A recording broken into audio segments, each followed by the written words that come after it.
জিনিস ব্যতীত রাসূল করিম সাল্লাল্লাহু আলাইহি ওয়াসাল্লাম বলেন যে এই তিন জিনিস ব্যতীত অর্থ, সম্পদ, শরীরের শক্তি সবকিছু বিদ্যমান থাকা সত্ত্বেও যে ব্যক্তি আল্লাহর ঘরের জিয়ারতে গেল না, ওই ব্যক্তি এই দুনিয়া থেকে মরার সময় সে ইহুদি হয়ে মরল না নাসারা হয়ে মরল, খ্রিস্টান হয়ে মরল না বৌদ্ধ হয়ে মরল, ওই ব্যক্তির খবর আমি রাসূল জানি না। আর এই দুনিয়ার মধ্যে থাকাকালীন তুমি আমি খালি বলতেছি যে আমি আশিকে রাসূল, আমি আহলে সুন্নাত ওয়াল জামাতের একজন প্রকৃত সৈনিক। এই সৈনিকের কোনো লাভ হবে না, এই সৈনিকের কোনো লাভ হবে না। তুমি আমি দাবি করতেছি এটা দুনিয়ার সব কিছুকে তুমি আমি প্রয়াস করতেছি, নামাজের নামে খবর নাই, রোজার নামে খবর নাই, হজের নামে খবর নাই, যাকাতের নামে খবর নাই। আর কেউ জিজ্ঞেস করলে বলো যে ভাই আগামী বছর নিয়ত আছে যাব, আগামী বছর নিয়ত আছে যাব, মুখে মুখে বলো কিন্তু প্রকৃতপক্ষে অন্তর থেকে নিয়ত করো না। এক পর্যায়ে আজরাইল চলে আসছে, যখন আজরাইল চলে আসছে ঢাকা শহরে বাড়ি তোমার 10টা, এই বাড়ি বানানোর উদ্দেশ্যে বাড়ির মুহাব্বতে পড়েই তো তুমি হজ করতে পারো নাই, বাড়ির মুহাব্বতে পড়েই তো তুমি আল্লাহর সঙ্গে সম্পর্ক স্থাপন করতে পারো নাই, বাড়ির মুহাব্বতে পড়েই তো তুমি কুরবানি দিতে পারো নাই, যাকাত দিতে পারো নাই। এই বাড়িগুলোই তোমার আমার জন্য কাল হয়ে যাবে, এই বাড়িগুলোই তুমি আমি শেষ মুহূর্তে মুখ করতে পারবো না। এক পর্যায়ে তার এমন মৃত্যু হলো যে সে বাংলাদেশে নাই, ইহুদি খ্রিস্টানদের এলাকায় মৃত্যু হলো। ইহুদি খ্রিস্টানরা মনে মনে চিন্তা করলো এর মুখে তো দাড়ি নাই, মুসলমানের কোনো চিহ্ন নাই, এ মনে হয় আমাদের জাতি ভাই, এরা চিতাই নিয়ে আগুন দেওয়া জ্বালায়, এরা চিতাই নিয়ে আগুন দেওয়া জ্বালায় দাও। আর তোমার আমার সম্পদ আছে কম, এই সম্পদের সঠিক ব্যবহার করে প্রকৃতপক্ষে আল্লাহ তাআলা রাব্বুল আলামিনের সঙ্গে সম্পর্ক স্থাপনের জন্য এই দুনিয়ার মধ্যে আল্লাহ তোমাকে আমাকে দুনিয়া কামাইতে নিষেধ করে দেয়। অবশ্যই অবশ্যই আল্লাহ তাআলা রাব্বুল আলামিন বলে দিয়েছেন যে তুমি নামাজগুলো আদায় করার পরে তাড়াতাড়ি করে হালাল রিজিকের সন্ধানে বের হয়ে যাও, হালাল রিজিকের সন্ধান করো। দেখো তোমার জন্য হালাল রিজিক আছে কোথায়, তুমি সন্ধান করবা, তুমি চেষ্টা করবা, তুমি খোঁজাখুঁজি করবা, আমি আল্লাহ তোমার হালাল প্রকৃত রিজিকের ব্যবস্থা আমি আল্লাহ করে দেব। সুবহানাল্লাহ। বিয়ে করার আগে দেখবেন বেতন পাইতো 10,000 টাকা, দুজন একজন চলাতেই খুব কষ্ট হয়ে যেত। এখন বিয়ে করছে, পাড়া প্রতিবেশী ধৈরা বিয়ে শাদী করাই দিচ্ছে, ছেলেটার বয়স হয়ে যেতেছে অনেক, বিয়ে শাদী একটা করাই দেয়। এখন বিয়ে করতে পরে অটোমেটিক তার সংসারের মধ্যে বেতন 10,000 হলেও এদিক সেদিক থেকে আরো কিছু কাজের অফার আসে, আরো কিছু কাজের অফার আসে। তো মাস শেষে দেখা যায় এখন টাকা আসে 20,000, কয় হাজার, আওয়াজ দিয়ে বলেন না কয় হাজার। আগে 10,000 আসতে এটাই অনেক কষ্ট হয়ে যেত, কিন্তু ওই কষ্টের মধ্যে দিয়ে এখন টাকা আসে 20,000। পরিবারের মধ্যে সন্তান হয়েছে একটা, কয়টা, একটা। এখন মাস গেলে টাকা আসে 35,000। সুবহানাল্লাহ বলেন না। মাস গেলে টাকা আসে কয় হাজার, 35,000। আর যদি কন্যা সন্তান হয় তাহলে তো টাকার কোনো শেষই নাই। আল্লাহু আকবার বলেন না। মুসা আলাইহিস সালাতু ওয়াস সালাম, মুসা আল্লাহকে প্রশ্ন করে, আল্লাহ এই দুনিয়ার মধ্যে যখন নাকি তুমি কোনো বান্দাকে মহব্বত করো,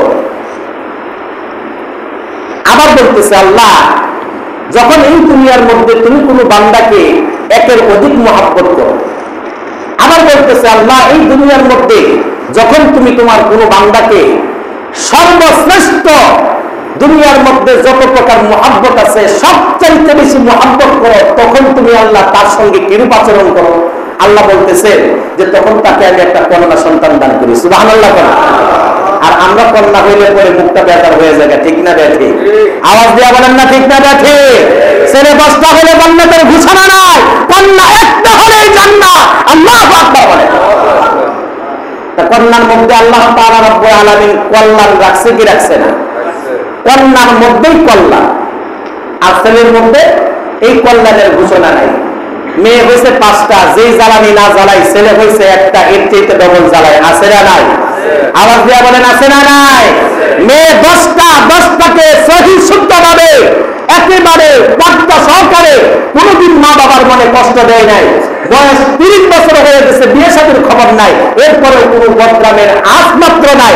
ছেলের বয়স মাত্র 15, বাপ মারে না জানায়া অন্য জায়গা থেকে যায় বিয়া করে, কোর্ট ম্যারেজ করে, অন্য জায়গা থেকে বিয়া শাদী করে অন্য জায়গায় সংসার করে, বাপ মা জানে না, জানে 1 বছর পরে আমার সন্তান বিয়ে করছে।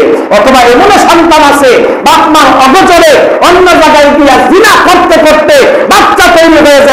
খবর নাই, আছে না নাই? সুনাম হয় না বদনাম হয়?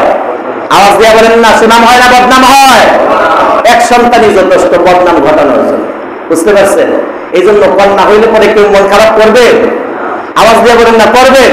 তো হুজুর মুখে মুখে কইলে কি হইল, কিন্তু ভিতর থেকে একটুখানি খারাপ লাগে। এই ভিতর থেকে খারাপটাও লাগা যাবে না, ভিতর থেকে খারাপটাও লাগা যাবে না। তোমার কন্যাকে তুমি যতটুকু মহব্বত করবা, তোমার কন্যাকে যতটুকু ভালোবাসবা, তোমার কন্যাকে যতটুকু আদর যত্ন স্নেহ দিবা, আল্লাহ বলে আমি তোমার বান্দা, তুমি তোমার বান্দাকে, আমি আমার বান্দা ওই কন্যার বাবাকে এতটুকু স্নেহ, এতটুকু মহব্বত, এতটুকু ভালোবাসা উজাড় করে দিবা। আল্লাহু আকবার। বুঝতে পারছেন? এই জন্য ভাই বুজুর্গ, এই দুনিয়ার জিন্দেগিটা হলো ক্ষণস্থায়ী। এই দুনিয়ার জিন্দেগি কি ক্ষণস্থায়ী? এটা চিরস্থায়ী জিন্দেগি না। মসজিদে আজকে আসছি, আগামী সপ্তাহে আসতে পারবো কিনা তার কোনো গ্যারান্টি নাই। আজকে এখানে বয়ান করতেছি, আগামী সপ্তাহে এই জায়গার মধ্যে আমি না থাকাকালীন এই মিম্বার খালি থাকবে এরকম না। এই মিম্বারের স্থানে আরেকজন এসে বসবে, সেও আলোচনা করবে, কিন্তু আমি থাকবো না। এই জন্য এখন থেকে তোমার আমার পরকালীন যে সামানা, এই সামানা তৈরি করার দরকার, এই সামানা গুছানোর দরকার, পাথেও তৈরি করার দরকার, সৎ পথে চলার দরকার, অসৎ পথগুলোকে অবশ্যই পরিহার করার দরকার। হজের টাকা আছে, ইত্যবৎসরই তুমি চেষ্টা করবা যে আমি হজে যাবো, ইত্যবৎসরই কি করবা? হজে যাবো, এই চেষ্টা করবা। নিয়তটাকে খালেজ করবা, দিলটাকে সাফ করে, পাক সাফ পবিত্র করে তুমি নিয়তটা যখন করবা, এই নিয়তের মধ্যে যখন আকাঙ্ক্ষা থাকবে, এই নিয়তের মধ্যে যখন ব্যথা থাকবে, রাসূল সাল্লাল্লাহু আলাইহি ওয়াসাল্লামের সামনে গিয়া সশরীরে সালাম পৌঁছানোর আকাঙ্ক্ষা থাকবে, মক্কা মুকাররমায় গিয়া তুমি তওয়াফ করবা, সাফা মারওয়া দৌড়াদৌড়ি করবা, হ্যাঁ, এই সমস্ত জিনিসের আকাঙ্ক্ষাগুলো তোমার অন্তরে যখন বাসা বাঁধবে, প্রতিনিয়ত তোমার জবান দিয়ে যখন মদিনার জন্য আকাঙ্ক্ষার নিঃশ্বাস ছুটতে থাকবে, আল্লাহ রাসূল বলেন যে এই ব্যক্তির আকাঙ্ক্ষার নিঃশ্বাস ছুটতে দেরি হবে, আল্লাহ তাআলা রব্বুল আলামিন ওই ব্যক্তিকে, তার বান্দাকে তার ঘরে নিতে দেরি হবে না। আল্লাহু আকবার। এক রিকশাওয়ালা ভাই মাত্র সারাদিনে উপার্জন করে 2 থেকে 300 টাকা, যে টাকা দিয়ে তার পরিবার চলাই হিমশিম খায়, ঠিক না দেখি?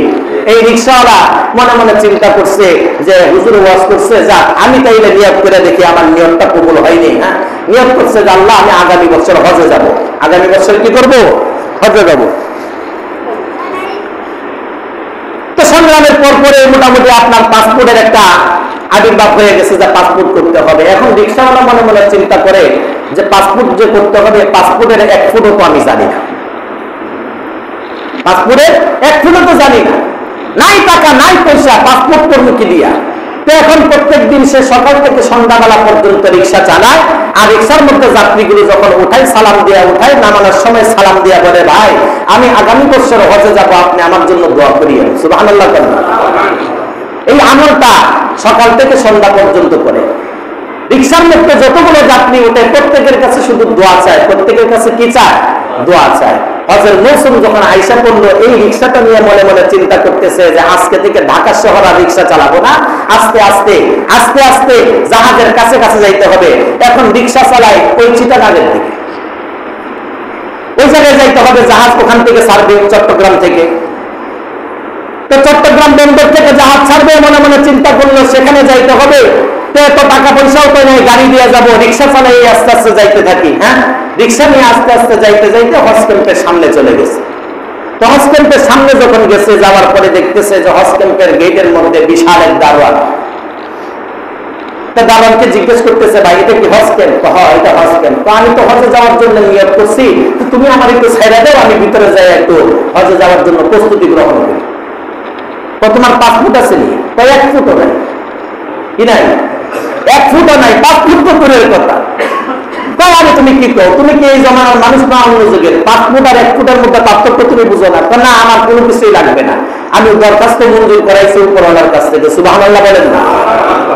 এখন মনে মনে চিন্তা করতেছে, বাবার বয়সী বৃদ্ধ লোক, দাড়িগুলো পাকনা, চুলগুলো পাকনা, হাড়গুলো মস্তিষ্কহীন হয়ে গেছে, গায়ের মধ্যে চিহ্ন শূন্য পোশাক, এই পাগলের আকাঙ্ক্ষাটা এখন কিনলে মিটাই। এক পর্যায়ে কথাবার্তা জিজ্ঞেস করতে করতে করতে করতে মনে মনে চিন্তা করলো যে এর নামটা জিজ্ঞেস করি। নাম জিজ্ঞেস করে বলতেছে যে তোমার বাড়ি কোথায়, বাড়ি জিজ্ঞেস করলো। এক পর্যায়ে তালাশ করে দেখে যে ইনি করে ওনার পাশের গ্রামের ওনার বাবার বাল্য বন্ধু। সুবহানাল্লাহ। মিলাই দিছে কে? আল্লাহ মিলাই দিছে। দারোয়ানের সাথে পরিচয় হয়ে গেছে। এখন দারোয়ান বলতেছে, বাবা আপনি এখানে একটু অবস্থান করেন, পাসপোর্ট ছাড়া ভিতরে প্রবেশ করা যাবে না, আমি বড় স্যারের সঙ্গে একটু কথা বলে আসি। আমি বড় স্যারের সঙ্গে কি করে আসি? কথা বলে আসি। এখন গেছে বড় স্যারের সঙ্গে কথা বলতে, যাওয়ার পরে সালাম কালাম হইল। স্যার, আমার গ্রাম থেকে একজন লোক আসছে যার অবস্থা খুব খারাপ, কিন্তু ছোটবেলায় থেকেই তার মনের মধ্যে বিশাল আশঙ্কা, বিশাল আকাঙ্ক্ষা, বিশাল ইচ্ছাকে সে কাবা ঘরের জিয়ারত করবে। রাসূল করিম সাল্লাল্লাহু আলাইহি ওয়াসাল্লামের মক্কা মুকাররমা এবং মদিনা মুনাওয়ারায় গিয়ে সে সালাম পৌঁছাবে। তার মনের মধ্যে অনেক আকাঙ্ক্ষা। এই পাগল তো নাসুর বান্দা। স্যার, আপনার এখানে অনেক বছর ধরে আমি চাকরি বাকরি করতেছি, আজ পর্যন্ত কোনো আবেদন আপনার কাছে রাখি নাই, কোনোদিন বলি নাই যে আমি হজে যাব, কোনোদিন বলি নাই আমি উমরায় যাব, কোনোদিন বলি নাই স্যার আমার বেতন বাড়ায়া দেন, কোনোদিন বলি নাই স্যার আমাকে এটা দেন। আজকে আপনার কাছে করজোর হাতে একটা আবেদন, আমার বাবার বয়সী, বাবার বাল্য বন্ধুটা যেহেতু এসে পড়েছে, আপনি ওনার হজে যাওয়ার জন্য একটা ব্যবস্থা করে দেন।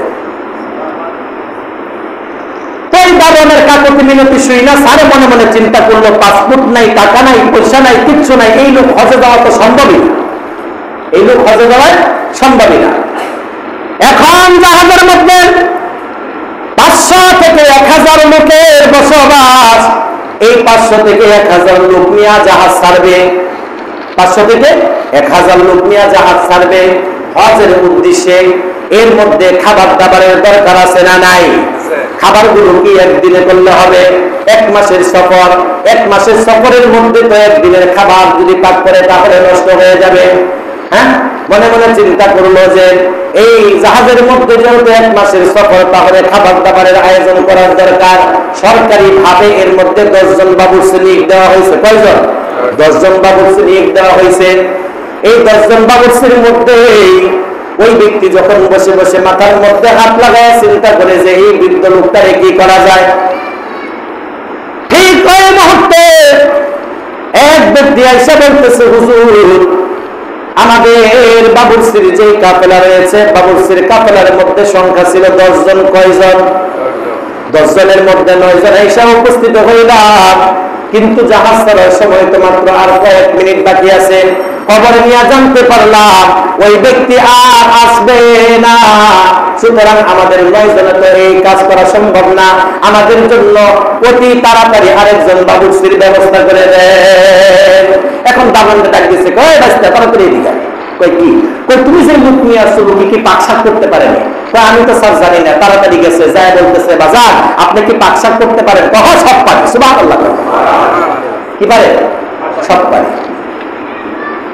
এখন যখন সব পারি বলছে, এই কথা বললে মনে মনে চিন্তা করতেছে, হাই হাই রে, জন্মের পর থেকে আজ পর্যন্ত একটা ডিমবাজি করে খাই নাই, কইছি বাবুর্চির কাজ সব পারি। হ্যাঁ, না জানি কি অবস্থা হয় আজকে জাহাজের ভিতরে গেলে। গেছে যায় স্যার সব কাজ পারে। তাই নাকি?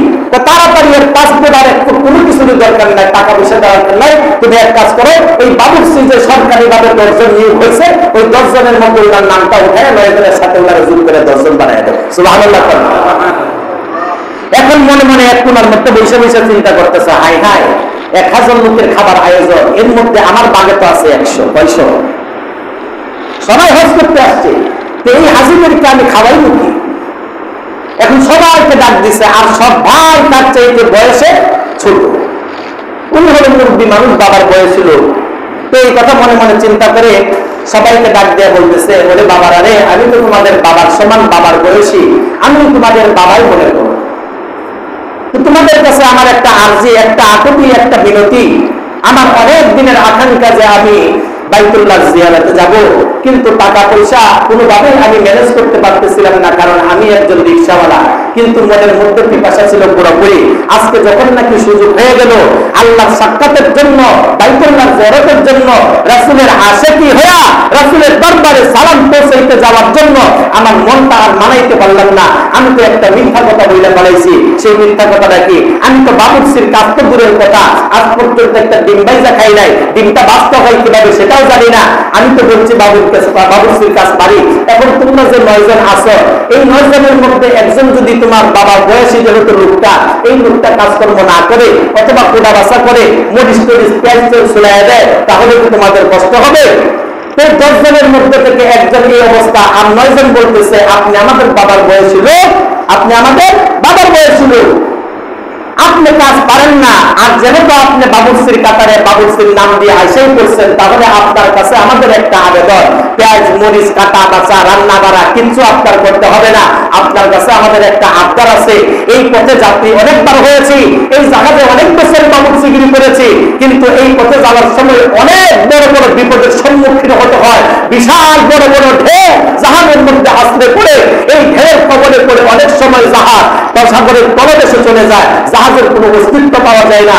বড় বড় হাঙর আর তিনি মাছগুলো জাহাজের সামনে আটকায়া যায়, আটকায়া জাহাজকে আটকায়া রেখে দেয়, লেজ দিয়া বাড়ি মাইরা মাথা দিয়া গোটা মাইরা জাহাজকে কাপ করে পালাইয়া দেয়। আপনার কাছে আকুল আবেদন এটাই, এই যে জায়গা মাছ আপনার হাতে তুলে দিলাম, এখন থেকে নিয়ে মক্কায় পৌঁছানোর আগ পর্যন্ত নকলে ইবাদত করবে, 2 হাত তুলে মাওলার দরবারে কান্নাকাটি করবে, ওগো মাওলা তুমি আমাদের এই সফরকে কবুল আর মঞ্জুর করো, সকল প্রকারের বিপদ আপদ বালা মুসিবত থেকে হেফাজত করো।